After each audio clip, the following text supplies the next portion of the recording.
Oh yeah, oh yeah. Mm-mm. 2021 is coming to an end et tu vas le faire avec Radio Jab. Oh yeah. Hello Sarah. Hello Stéphie. Ok, on va parler, sinon pour les auditeurs / viewers, ça Salut, devient chers insupportable. auditeurs. Hello guys. Chère auditrice. Bienvenue dans ce Radio Jab qu'on vous fait comme un petit cadeau de fin d'année. Et qu'on se fait aussi en même temps. Et ben, c'est clair. Et qu'on se fait aussi. On s'est dit qu'on allait vous faire un épisode qui change un peu de ce qu'on voit passer sur les réseaux et sur nos emails de comment bien préparer 2022 déjà dans les starting blocks. Et qu'on s'est dit, attends, 2 secondes, avant de préparer 2022, prenons le temps de bien faire le bilan de 2021.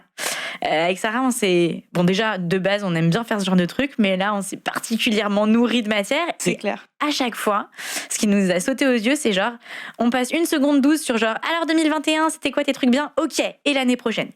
Et nous, on a envie de casser un peu ce rythme-là et de vous proposer le contraire. Et je tiens aussi à dire que pour les novices dans tout ce système d'objectifs et tous ces systèmes de review, etc., vous êtes les bienvenus dans cet épisode, parce qu'il ne faut pas être une espèce de bourrin brutasse comme nous de review et d'objectifs pour appréhender la discipline, et que ça peut aider n'importe qui, même si vous n'avez pas, comme des gens qu'on connaît, un mur entier de carnet Moleskine sur toute votre vie et ce que vous faites tous les jours et vos objectifs. Exactement. Donc, bienvenue à tous. Des petites dédicaces. Ouais, il y aura de la matière pour tout le monde. Et en effet, je pense que c'est important ce que tu as dit, Sarah.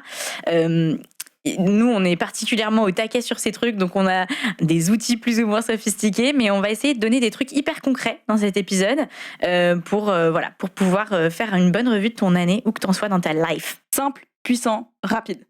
Are you ready? Alors, par quoi on commence, Sarah? Moi, je suis là. Ok, alors, les filles, vous m'avez emballé. Je fais quoi? Pourquoi on ne commence pas? On ne commence pas par un plan d'action pour l'année prochaine. On ne commence pas. Ok. Voilà. Et on commence pas par vraiment se visualiser, comme on a dit, et se donner des objectifs, etc. Là, on prend ce temps, vraiment, on prend un vrai temps pour regarder derrière. Ce qui est intéressant dans ce que tu dis, et je pense que ça vaut le coup de le préciser, c'est pourquoi on commence pas par ça. C'est un peu ce truc de, il y a un temps pour tout. Il y a un temps pour faire, je pense à ça parce que ça me fait penser au vision board, tu sais, de te faire toi-même en 2030. Il y a un temps pour se projeter hyper loin. Ouais. Il y a un temps pour se projeter hyper loin. Il y a un temps pour se mettre dans l'année qui arrive. Et là, on va vraiment être dans une autre temporalité. Donc, oublie les next steps, les actions de l'année prochaine. Mets-toi maintenant et regarde un peu dans le rétro. C'est ça déjà. Et ce qui est aussi intéressant de ce travail-là, c'est que parfois, quand on fait des erreurs, quand on sombre, etc., on est trop dans l'émotion pour en tirer les bonnes leçons. Et du coup, on les tire jamais, ces leçons, parce qu'on ne prend pas le recul. Donc là, on va essayer d'analyser un peu l'année avec moins d'émotion que quand on est dans le vif du sujet. Ouais. Et on va essayer aussi de résumer un petit peu, le prendre comme de la matière neutre, on va dire, et puis travailler avec, quoi. C'est un bon point que tu fais aussi, je rebondis là-dessus, c'est pas un post-mortem, tu sais. Si tu nous écoutes et que tu es chef de projet ou que tu fais des projets dans ta boîte ou dans ta vie, souvent il y a les réunions de clôture des projets, post-mortem, qu'est-ce qui a marché, qu'est-ce qui a pas marché, qu'est-ce qu'on veut faire, nanana. C'est pas ça non plus. Je pense que c'est intéressant de le dire parce que le post-mortem, tu le fais à chaud. Et là, c'est vraiment, tu retires cette subjectivité et tu fais un truc un peu différent. C'est quoi la première étape ? Alors, moi, j'ai envie de dire c'est l'agenda. C'est l'agenda. C'est l'agenda, non? Donc, tu prends ton Google Calendar, là, et tu vas checker un peu ce que tu as fait de tes semaines. Alors, moi, je reco, et je pense que c'est aussi ce que tu fais, Sarah, de prendre semaine par semaine. Ouais, alors moi, je prends carrément jour par jour, mais... Ah, waouh! Bah, en fait, mais je prends la vue semaine. Voilà, vue semaine. On est sur la vue semaine de ton Google Agenda. Et tu regardes un peu, tout simplement, à quoi tu as passé ton temps. Un filtre qui peut être hyper simple pour les gens qui ont jamais fait ça, c'est genre regarder peut-être le temps que tu as passé en meeting et quel type de meeting. Peut-être on peut zoomer un peu, il y a des spécificités pour les sales notamment, mais voilà, quel que soit ton métier, regarde un peu déjà les meetings, et si tu es dans un métier un peu plus de prod et que tu l'as dans ton agenda, regarde aussi ton temps de production justement, genre le temps que tu as passé à produire des trucs. Ouais. Ça, c'est pour le pro. De typologie un petit peu de temps que tu passes. Exactement. Est-ce que tu passes beaucoup de temps en rendez-vous ? en réunion? Est-ce que tu passes beaucoup de temps à faire du reporting? Ça peut être vraiment plein de choses. Est-ce que tu passes du temps à... Je me fais ignorer parce que, guys, on est sur YouTube maintenant. Voilà. Donc allez nous voir. Steph dans le cadre. Franchement, allez nous voir sur YouTube. La chaîne, je vais vous la mettre dans la description de l'épisode. T'as clairement basé là. Et genre, en fait, ma caméra, on a 2 cams, Sarah et moi. Et moi, ma cam ne fait que de shifter vers le plafond. Elle lève les yeux au ciel. Elle me renie. Et je sais pas pourquoi. C'est vraiment pas sympa. Donc reste en face de moi. Donc voilà, je suis concentrée. La typologie de ton temps. Ouais. Et aussi par rapport à ce que tu t'es fixé. C'est ça aussi qu'on va regarder. On va essayer d'analyser. Si tu t'es rien fixé, tu vas analyser la matière brute. Si tu t'es fixé des trucs, tu vas essayer de regarder par rapport à ce que tu t'es fixé. C'est dur de rester sérieux. Et aussi, ça va bien se passer. Ça va bien se passer. Oui, c'est un bon truc. Donc 2 trucs par rapport à ce que tu dis là, Sarah. Tu t'es peut-être fixé des objectifs si ça fait 1 an que t'écoutes Radio Jab, parce qu'aussi Radio Jab a 1 an, guys. Donc premièrement. Et que l'année dernière, on s'était fait un petit épisode, justement, stop les résolutions, fixe-toi des objets. Donc si t'avais pris des notes, ça vaut le coup d'y revenir à ce moment-là. Mais ça, je pense, c'est un peu après l'agenda, en vrai. Donc reste sur l'agenda avec nous. Et deuxième truc, là, on a parlé du pro, de ton métier, mais on peut aussi se dire, voilà, essaye de regarder sur ton agenda perso. Même si tu l'as pas dans ton Google Calendar, t'as un sens. Et là, fais plus appel à ton intuition qu'à ton calendrier, mais c'est le même rapport au temps. T'as un sens de est-ce que j'ai passé du temps avec ma famille? Pas assez? Oui. Trop? Trop, je sais pas. Mais voilà, je trouve que c'est intéressant de te dire, il y a le calendrier. Là-dedans, en général, c'est tes meetings qui sont notés. Et les trucs qui sont moins répertoriés dans ton agenda, tu peux quand même évaluer si tu t'estimes que tu as passé trop de temps ou pas assez de temps.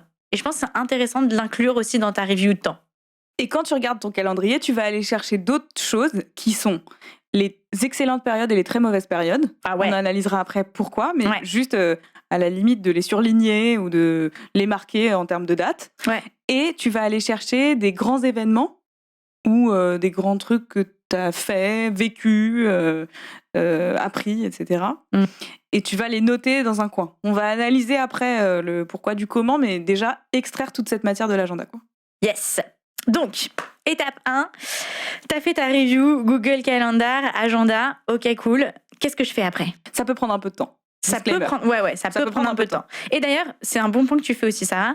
Si tu nous écoutes et que c'est ta première year review, peut-être regarde trimestre par trimestre ou focus-toi sur un trimestre. Voilà. Parce que c'est sur 1 an, c'est chaud. Donc, il faut déjà être un peu musclé. Donc, voilà. Prends-le step by step. Alors, du coup, moi, ça y est, j'ai tout analysé. Qu'est-ce que je fais?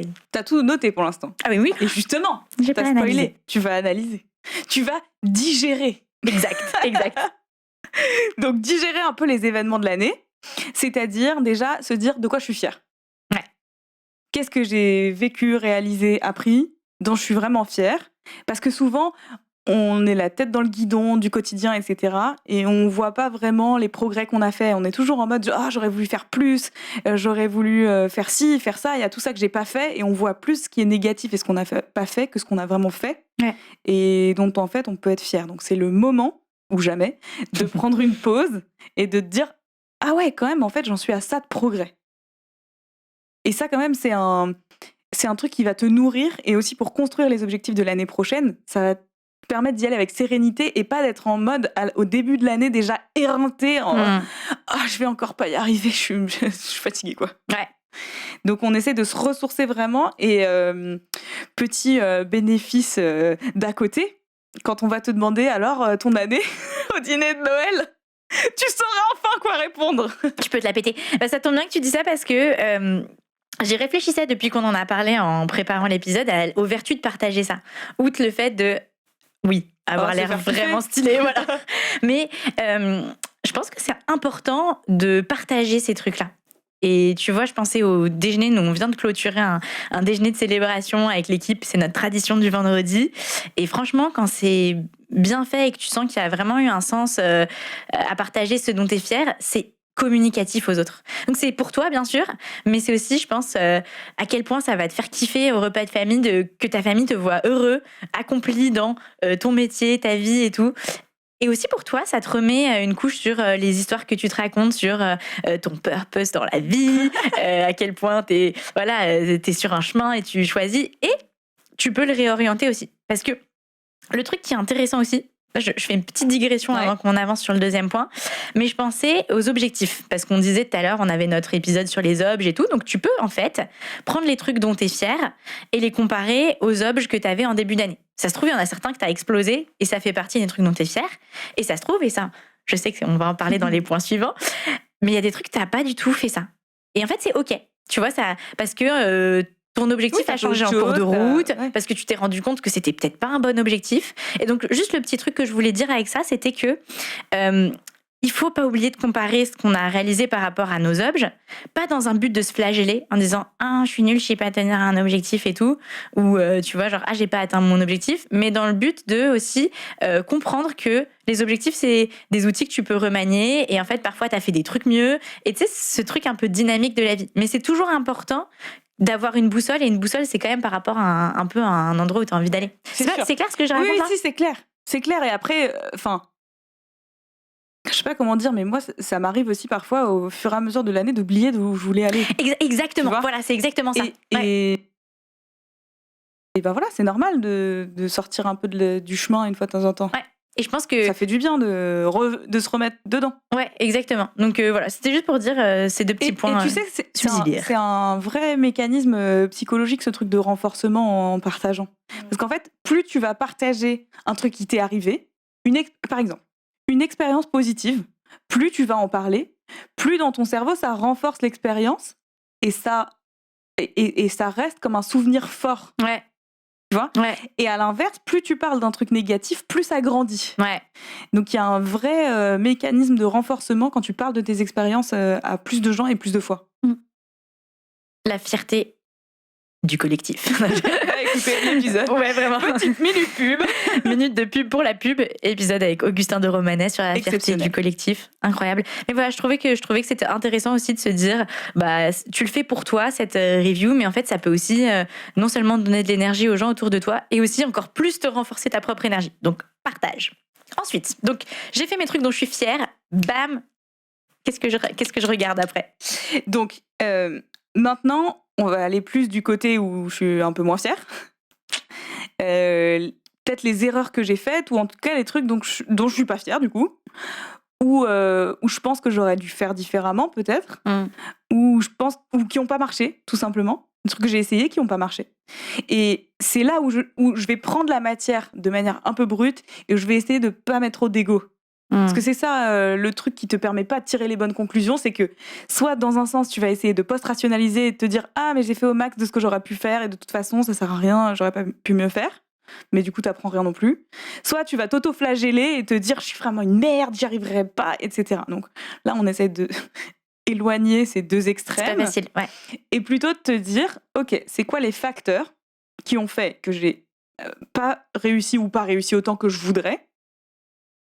Parce que ça se trouve, en fait, t'as réussi, mais t'avais pas les bonnes attentes. Donc, faut essayer d'analyser le truc et de regarder là-dedans, c'est quoi les opportunités de croissance. Parce qu'en fait, le fait de pas y arriver, on s'en fout un peu, finalement. C'est plutôt, c'est quoi les opportunités de croissance là-dedans ? Qu'est-ce que je peux en tirer ? Si ça me sert à rien, ça me sert à rien. Mais est-ce qu'il y a des choses que je peux apprendre dans ces erreurs ou ces choses que j'aurais voulu faire différemment ? Et je pense qu'on en a tous, mais on n'a pas trop envie d'y aller. Et je trouve, ouais, non, mais ça c'est clair. C'est ce que je disais tout à l'heure, c'est vraiment pas facile de pas tomber dans un de ces deux travers. Et il y a un petit truc qu'on peut recommander, je trouve, qui peut être utile, c'est de le faire avec un sparring partner, cette partie-là. Parce que quand t'es tout seul, enfin moi je sais personnellement quand voilà, moi je suis la meuf avec un fouet qui se dit vraiment mais je suis la pire des merdes sur la terre. En fait, j'arrive à rien et tout. Bon, je pense qu'il y en a beaucoup dans ce cas-là. On est deux dans cette pièce. Voilà, je pense, enfin, beaucoup de nos auditeurs. En fait, je pense que si tu nous écoutes, parce que ça veut dire que t'es quelqu'un qui kiffe progresser, et en fait, souvent les gens qui kiffent progresser, ils sont comme ça. Bon, bref. Donc voilà, donc je trouve que c'est cool de le faire à deux, tu peux le faire. Moi, je sais que perso, ma year review, je la fais avec mon amoureux. Et mais sur les trucs de travail, peut-être qu'on peut se la faire ensemble. On va se la faire ensemble derrière, Sarah, c'est prévu. Mais voilà, c'est pas mal parce que ça te donne un équilibre.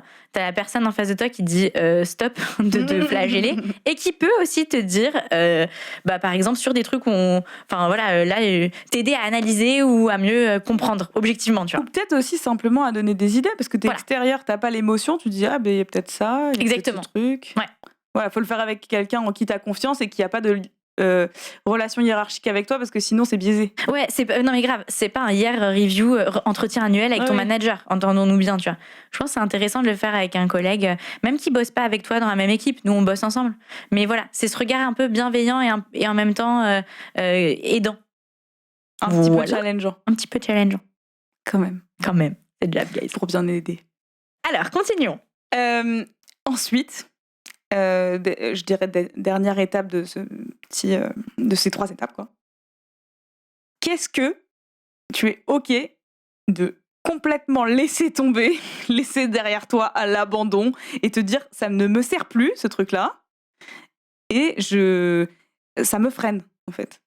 Donc ça peut être plein de trucs, ça peut être des croyances, de l'énervement contre un truc, quelque chose qui te gêne, où t'es gêné, quelque chose où t'as de la guilt. De la culpabilité. De la culpabilité, voilà.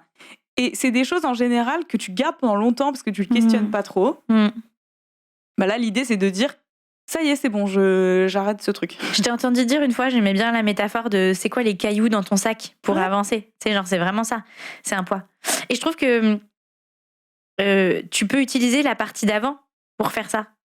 Moi, je l'ai jamais fait personnellement. Peut-être que je suis pas quelqu'un qui let go des trucs. Toi, je sais que Sarah, t'as vraiment fait un gros travail sur ces trucs-là, donc tu peux peut-être plus en parler. Mais moi, je me réfléchissais en me disant, si je dois le faire tout de suite, je pense à ceux qui nous écoutent et qui n'ont jamais fait ce travail non plus. Je me dis, mais comment je sais les trucs que je dois let go? En fait, souvent, c'est des histoires que tu te racontes sur toi depuis longtemps. Tu t'es jamais posé la question de si ça te servait ou pas. Du coup, faut le faire. Je m'explique avec un exemple. Ouais, je veux bien. De vouloir être Miss Parfaite, quoi. Ça, je pense que c'est assez commun, répandu au sein des femmes de notre âge et de notre milieu. Tu veux être Miss Parfaite, ça veut dire que à la fois tu dois avoir les meilleurs résultats, le meilleur salaire, être poli et gentil avec les gens, inclure tout le monde, etc., etc. Et en fait, non seulement c'est fou de penser ça, mais en plus ça te dessert. Parce que par exemple, tu veux avoir les meilleurs... Je prends mon cas, ok ? Ouais, vas-y. Tu veux avoir les meilleurs résultats et faire beaucoup de ventes, par exemple, et à la fois être ultra gentille et comment dire, arrangeante, etc. En fait, c'est incompatible, de fait. Quand tu vends à quelqu'un, tu dois le challenger et tu peux pas être tout le temps en train de caresser dans le sens du poil. Ouais. Et c'est pas comme ça que tu les aides, en fait, les gens. C'est plutôt en les challengeant, en leur faisant réaliser des choses qui souvent leur font très mal parce que c'est ce qui les bloque. Donc ça fait forcément mal. Et donc tu peux plus être cette fille gentille. Tu peux pas. Je dis pas dans toute ma vie. Non, mais je comprends. Mais dans certaines circonstances, ou par exemple des rendez-vous, j'ai pas le choix entre me faire apprécier et me faire respecter. Je dois me faire respecter. Ce que je trouve intéressant dans ce que tu dis, ou la façon dont ça me parle, c'est que c'est des trucs que tu let go qui sont vraiment par rapport, comme tu disais, à toi, ton histoire perso, versus ce par quoi tu dois les remplacer, qui sert un purpose plus grand. Enfin, tu vois, par exemple, toi, une nouvelle tu dis version de toi, quoi. Aider, ouais, mais tu vois, tu dis, je dois laisser cette histoire que je me raconte sur moi-même, parce que si mon but final, c'est vraiment d'aider le client en face de moi, et c'est pas mon besoin d'approbation ou me dire que je suis une personne stylée, et bien en fait, c'est plus à propos de moi, c'est à propos de la bigger mission. Enfin, moi, en tout cas, c'est comme ça que je l'interprète. C'est ça qui te permet de le faire, en fait. Exactement. Parce que si c'est que à propos de toi, je suis pas sûre que ça te. Tu vas pas changer, quoi. Ouais. C'est intéressant. Et je crois que c'est des trucs qui te font vraiment progresser. Au-delà de tout ce que tu peux apprendre, de techniques, de compétences, etc. Ça, c'est des trucs un peu plus profonds qui sont plus durs, du coup, à laisser tomber. Ouais. Mais qui sont utiles. Et par exemple, ça peut être des trucs bêtes, mais je sais pas, t'as je sais que, je sais pas, en ce moment, on me parle beaucoup de gens qui ont des managers. Enfin, mes amis me parlent beaucoup de leurs managers et comment c'est difficile avec eux, etc. Ah. Tu vois, enfin, genre, Ah ouais. j'ai beaucoup de potes qui bossent dans des startups et parfois, les gens n'ont pas appris à manager, ils sont à la tête d'une boîte et c'est difficile pour eux et c'est difficile du coup pour leurs employés aussi parce qu'ils pensent qu'ils font tout à l'arrache, quoi. Et bien, qu'est-ce que je voulais dire ? On était sur let go. C'est difficile de savoir ce que tu dois let go. Et donc, par exemple, parfois, il y a du ressentiment contre le manager. Ouais. Tu vois ? Et peut-être que commencer l'année, c'est aussi se dire on repart à zéro là-dessus. Parce que ça te sert toi, en fait. On s'en fiche de ce que la personne a fait, on s'en fiche de qu'est-ce qui s'est passé comme situation, etc. Ça te dessert aujourd'hui d'être dans cette situation. Ouais, ça me fait penser. Je suis en train de parler à quelqu'un en particulier. Si tu te reconnais, mon chat, I love you. Oh. Mais oui, je pense que c'est vrai ce que tu dis et c'est valable aussi. Ça, c'est un truc hyper applicable au-delà de la year review dans ton quotidien, je trouve. Au taf ou dans tes relations perso. C'est vraiment, tu renforces. Et un des trucs cool de la méditation, et j'avoue, je devrais plus méditer. Non, mais c'est vrai, mais. Petite pensée. petite auto-pensée. Mais je pense à ça parce que dans les méditations, j'avais une appli et il disait justement, voilà, ce pouvoir de pas vivre dans le passé. Tu sais, la méditation, c'est un peu l'art d'être dans le présent. Donc, et ce que ça dit, c'est justement de. L'idée, c'est plus de se dire, let go des trucs du passé où tu te fais des montagnes dans ta tête et vraiment, ça te rajoute des cailloux dans ton sac. C'est ça, parce que c'est difficile d'accumuler, quoi. Franchement, et pourtant, c'est ça qu'on fait. Moi, ça pèse lourd et lumbago et du coup, burn-out, bye. Goodbye. Voilà, donc se délester des histoires qui nous servent plus. Et aussi, peut-être qu'on a changé d'objectif, peut-être qu'on a changé de type de personne qu'on avait envie de devenir. Ouais. Faut s'actualiser. C'est ça, en fait. Actualiser un peu, remettre les compteurs, synchronisation des montres. Très bien. Voilà. J'ai envie de dire un petit truc là-dessus aussi. Particulièrement cette partie, je pense que c'est une partie qui demande un peu d'introspection et du coup qui va peut-être se faire sur un temps plus long. C'est-à-dire faut le commencer, mais je veux rassurer en fait les gens qui sont devant leur feuille et qui sont genre de quoi je veux let go et qui n'ont pas le sentiment d'avoir 1000 doigts sur les trucs du premier coup. Je trouve que voilà, c'est un peu normal. Aussi, on fait ça à la fin de l'année pour une raison. Les vacances de Noël, tu vas délester ton stress des vacances et tout, et reviens-y peut-être à une fréquence tous les quelques jours, etc. Mais c'est normal. Ce que je veux juste dire, c'est si t'es là et que t'es devant ta feuille et que t'as pas l'impression que bam bam bam en 10 minutes t'as plié tes trucs que tu veux let go, c'est ok. Bam, ferme ton cahier, va marcher dans la nature, reviens demain. Mais c'est pour ça aussi qu'on utilise l'agenda. C'est comme base, parce que sinon tu sais pas où commencer le travail, dans quel recoin de ta tête tu vas. Déjà, liste tous les trucs qui s'est passé dans ton année. Ça peut être des voyages, des dîners, des trucs entre potes, des trucs professionnels. Ça peut être 1 milliard de trucs. Alors peut-être que tu notes pas tout dans ton agenda. Moi, ce que j'aime bien faire, c'est regarder mes photos. Ah, c'est bien iPhone. Comme type, ça gueule. C'est trop bien. C'est trop bien. Je vais le faire. Bah oui, fais-le. Mais je pensais que tu le faisais. Non, moi je regarde. Alors, moi je suis vraiment une maxi geek, mon gars. Je regarde mon agenda, je regarde mon full focus planner et je regarde un peu toutes les sources input. Ouais, vraiment, je regarde mes to-do list que j'ai abattues et tout. Enfin, et aussi j'ai. Sorry, là ça part en lève sur mon truc et je regarde mes objectifs, tu sais, genre mon truc dans ma cuisine là. Enfin, bref. Anyway, continuons. Mais c'est bien.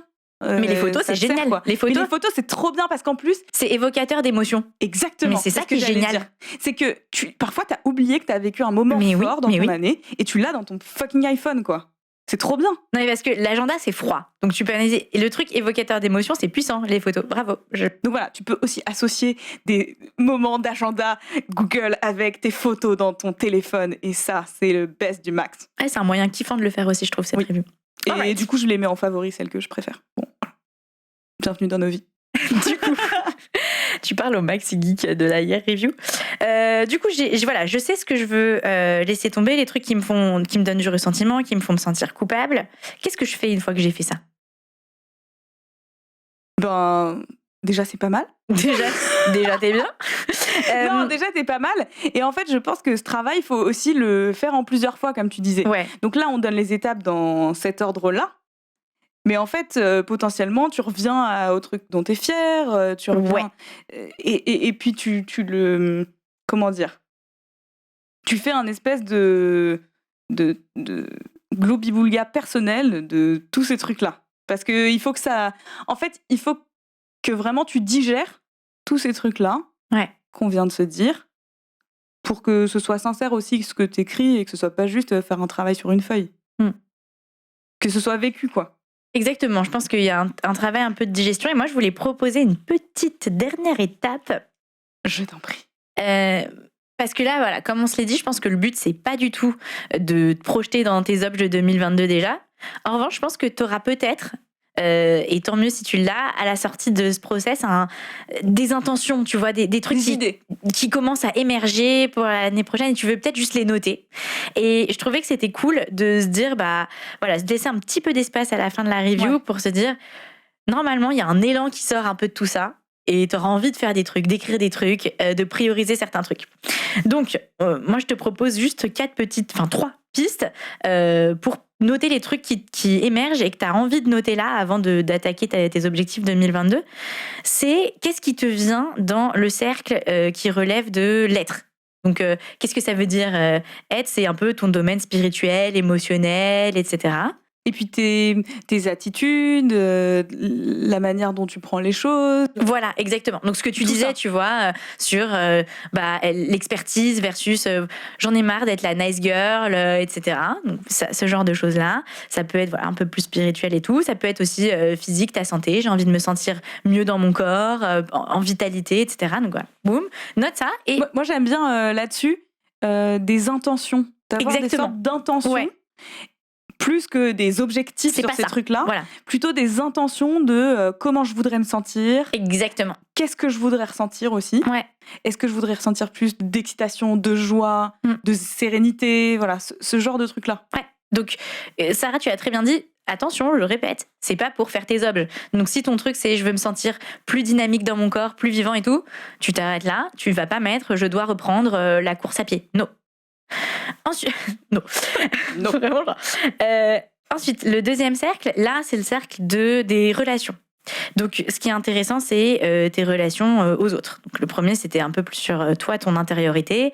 Et là, c'est est-ce que tu as envie d'être plus in touch avec tes amis? Est-ce que tu veux consacrer plus de quality time? Enfin, voilà. Donc là, plus à ta vie pro. Ouais, exactement. Avoir des meilleures relations au travail. Il y a plein de trucs. Donc, et le troisième, qui est toujours le préféré vers lequel on va tout le temps, c'est le cercle de faire. Doing. Non, mais ça peut être avoir aussi, non? Faire avoir. Ouais, faire avoir. Ça marche les deux. Donc voilà, c'est ces 3 cercles un peu, tu fais à ta sauce et tout, mais moi je te propose en tout cas ces 3 grandes catégories pour pouvoir noter ce qui sort de ta review. Et normalement, si t'es dans un élan, t'as ce truc-là. Et ensuite, on verra en 2022 pour tes objectifs. Les catégories qui te parlent. Il y a plein, tu peux trouver aussi plein de catégories différentes pour séparer un petit peu ces différents trucs. Là, il y a aussi famille, travail, bien, loisirs, santé, émotions intellectuelles, finances, liste d'objectifs. Voilà, il y a plein de choses qu'on peut prendre sur le net, je dirais. Sur le grand réseau Internet. Sur le net, voilà. Voilà pour cet épisode de Radio Jab. Allez sur le net. On va faire un petit récap quand même. Rendez-vous sur l'internet. Ouais. On va faire un petit récap. Donc on fait un petit récap là. Écoute-nous bien. Qu'est-ce que tu dois faire? Premièrement, tu reviews ton année avec ton agenda et tes photos. Photos. Ok. Donc tu notes et tu fais un état des lieux. Boum. Froid. Enfin, non, pas froid. Mais plutôt dans un bon mood. Plutôt factuel et objectif. Voilà ce qui s'est passé. Deuxièmement, là, on intègre les émotions. Analyse. De quoi tu es fier? Pourquoi tu en es fier? Pourquoi et comment tu vas le partager aux gens? Partage-le. Noël. Partage-le. Ou ça peut être aussi, tu fais un message vocal WhatsApp avec tes potes. Moi, je pense à toutes les façons dont je vais le partager, mais voilà. Ok, cool. Raconte ta life à tous tes potes par message vocal, c'est parfait. 3615, raconte ta life même. Ensuite, apparemment, il a été censuré, le 3615. Ensuite, les trucs dont tu es moins fier. Mais surtout, ce qui est important là-dedans, c'est qu'est-ce que tu en as appris. Et opportunités de croissance. Exactement. Et quelles sont les opportunités de croissance? Et enfin, de quoi tu vas te délester? Qu'est-ce que tu vas jeter à la poubelle parce que c'est de la grosse merde? Et parce que ça pèse lourd sur ton dos. Les histoires que tu te racontes, tes croyances, tes comportements. Donc, Et ensuite, tu fais la liste de tout ce que tu aurais envie de faire pour l'année prochaine sans choisir. Sans choisir, juste tes intentions. 4 étapes, plutôt faciles, accessibles. On espère que tu vas les faire et que tu vas nous les partager. Surtout, tu fais ça. Nous, on fait notre mini Year in Review de Radio Jab. On est vraiment heureuse de t'avoir parmi nous. Ouais. Ça fait 1 an qu'on fait ça et on se rend compte de ce qu'on a parcouru, en fait. Ouais, c'est clair. Donc là, on est vraiment fiers de ça. Il y a plein de trucs qui n'ont pas marché aussi et on a hâte, juste après cet épisode, de voir un peu là où on est sorti du chemin, qu'est-ce qu'on peut en apprendre, etc. D'ailleurs, si tu as des idées là-dessus, on est preneuse. De ouf. Écris-nous. Partage-nous tes épisodes préférés, ce que t'aimerais plus écouter ou voir. Va t'inscrire sur notre chaîne YouTube. Oh yeah! Ça va venir 2022, YouTube is coming. YouTube is coming for you. J'espère que tu regardes YouTube parce que tu seras obligé. Et en plus, tu vas pouvoir nos outfits. Et ça me fait vraiment kiffer, mon gars. Le problème du podcast, c'est que personne voit comment on est habillés. Genre, ça ne va pas du tout. Moi, franchement, on se casse le cul à s'habiller trop bien. On fait des thèmes hebdomadaires et tout. Et là, je me dis, mais bien sûr. Enfin bon, allez, pour être plus sérieux, on espère que tu as passé une super bonne année avec nous sur Radio Jab. On voulait te remercier, toi qui nous écoutes. Merci pour les mots que vous nous envoyez, les témoignages de force et tout. Enfin, moi, je partage ma plus grande fierté Radio Jab. On a quand même fait acheter un appartement à une femme qui nous écoute. Qu'on ne connaît pas. Et qui, après avoir écouté l'épisode sur les croyances limitantes, elle a fait ok, en fait, j'avais des mauvaises croyances elle hésitait à acheter un appart et tout, et bye, elle est proprio. Et aussi des gens qui nous dropent comme ça une fois de temps en temps. J'ai écouté tous les épisodes Radio Jab. Ok. Donc voilà. Non mais vraiment, merci pour votre soutien. Continuez de nous partager. Vous savez où nous trouver sur les réseaux sociaux, LinkedIn, Insta, vos expériences de Radio Jab. C'est le meilleur truc de voir qu'on est utile et qu'à notre échelle, on arrive à faire changer vos vies. Yes. Allez. Merci beaucoup. Bonne fin d'année. Bonne année, bonne fête et à plus sur Radio Jab.